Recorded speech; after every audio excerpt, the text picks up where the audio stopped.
The Bosch motorcycle is a high-end brand motorcycle from China. It is a subsidiary brand of Longsing Motorcycle, and si Longsing partner nila ang MB Agusta and BMW when it comes in motorcycle manufacturing and design. So ang Bosch motorcycle is may original design when it comes sa mga model bikes nila na hindi katulad ng ibang brands sa China na gumagaya sa mga model bikes ng Big 4 Japanese brand and so on.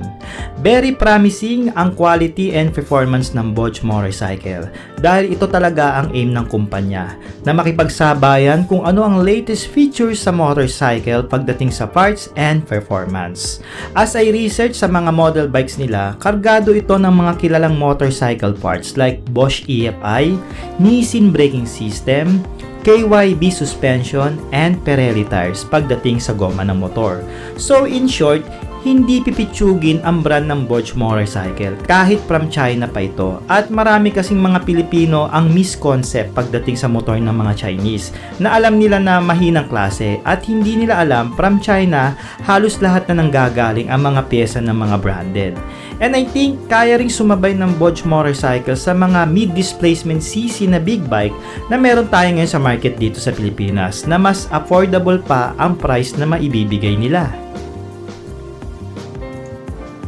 Taong 2019 sa isang motorcycle event, nangako ang Motorstar Philippines na dadali nila dito ang lineup ng Bosch motorcycle at hindi yun natuloy under sa kanilang pangalan. Pero sa kabutihang palad, naging sister company naman nila ang Bosch Motorcycle Philippines since isa lang ang may-ari ng dalawang brand na ito dito sa atin.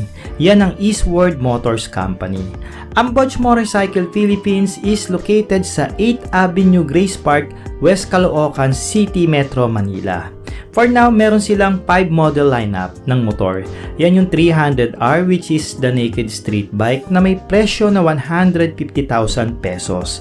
Kapareho niyan ang 300RR dahil same engine lang sila ng 300R. But it's a full fairing sports motorcycle, ang tindig naman ito na may price tag na 160,000 pesos.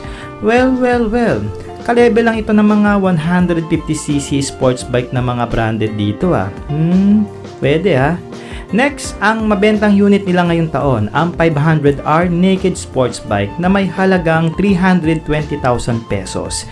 Speaking of adventure bike category, meron silang latest edition ngayong taong 2021, the 500DS adventure bike na may price na 320,000 pesos rin.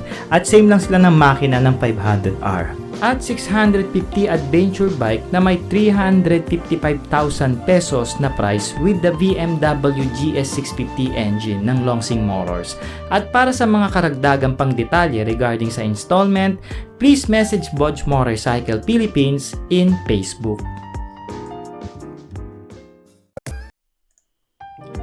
Bagamat hindi natin yung pag-uusapan ngayong episode mga brothers on the wheel, ang ating aalamin ngayon ay yung coming soon nila na Bosch 500 AC na modern classic bike, also known as kuya ng Longsing AC4 na meron na tayo dito sa Pilipinas na hawak ng Rusi Motors sa model nilang Titan 250. Kaya bago natin yan simulan ang usapan, kung hindi pa kayo nakakapag-subscribe, i-click na yung subscribe, isama na rin ang bell at all buttons, then like and follow naman sa ating Facebook page. At mag-join na rin kayo sa ating Short Moto Group dyan sa Facebook para hindi kayo nahuhuli sa mga latest episode na inilalabas natin. Dahil nga sa hindi mapigilang pagdami ng mga nahuhumaling sa modern classic bike, nagpasya na ang Bosch Motorcycle Philippines na dalhin na dito ang kanilang modern classic bike na original design ng Longsing Motors from China. Again, hindi po ito ginaya sa ibang brand ng modern classic bike. So bago nyo laitin mga basher natin dyan, mag-research muna kayo na may konting laman ang kukuti nyo bago kayo manlait, dahil ang company na ito ay may sariling design and pattern pagdating sa mga model bikes nila. Ito ay kargado ng 471cc dual cylinder 4-stroke liquid cooled engine na dual ang camshaft. Yes, it is equipped with the Bosch EFI in-fuel system and it has a 6-gear manual transmission as well. For the maximum power, kaya nitong gumawa ng 46.9 horsepower at 8,500 RPM and output of torque na 43 Nm at 7,000 RPM. Electric starting ang meron lang siya at kadena ang final drive ng motor. Same engine lang din ito sa mga previous model ng Bosch motorcycle like 500R Naked Sports and 500DS Adventure. Kumbaga itong 500 AC is for the classic category naman. At marami nga nagsasabi na halos same lang sila ng kahanang makina ng Honda Rebel 500 at CB500F. Pero in terms in specification, malaki ang pagkakaibahan nila.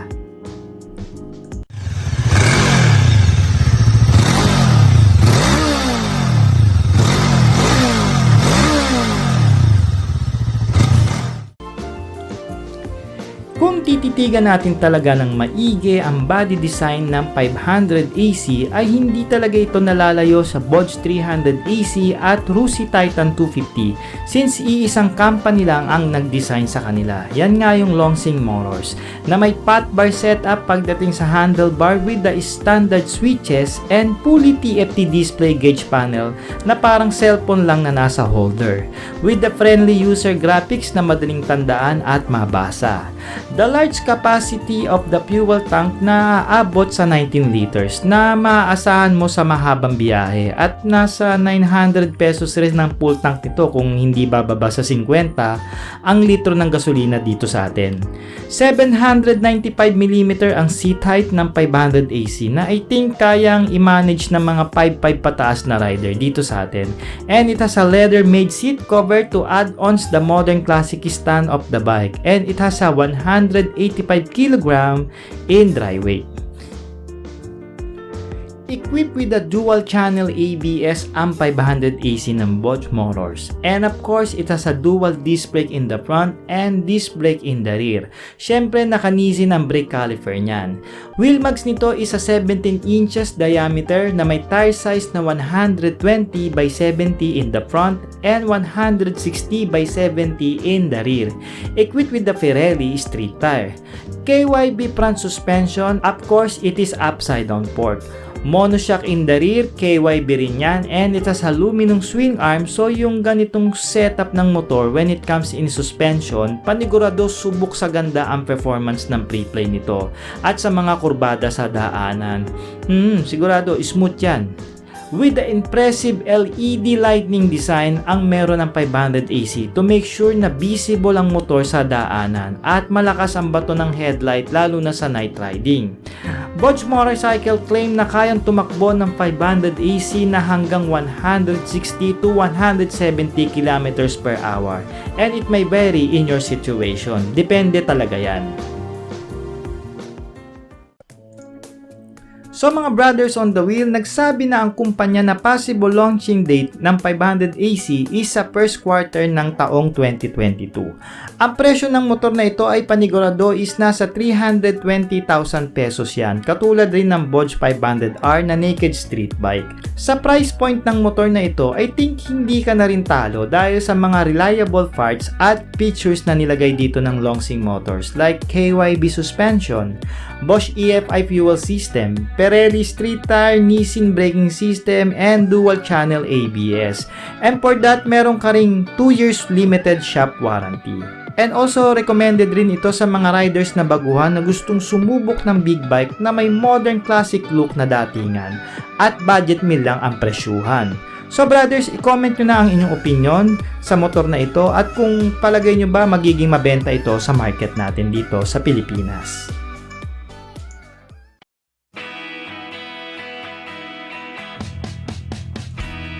Oo nga pala mga brothers, kung naghahanap kayo dito sa internet ng mga motorcycle parts, accessories, and motorcycle gear, maaari nyong bisitahin ang mga motorcycle shop na pinupromote ko dyan sa Lazada. Make sure you have a Lazada apps and account para maka-order kayo at COD naman yan. Hanggang sa muli mga brothers, ako po si Art ng Short Moto. Maraming salamat po sa panonood at suporta. Ride safe and cheers!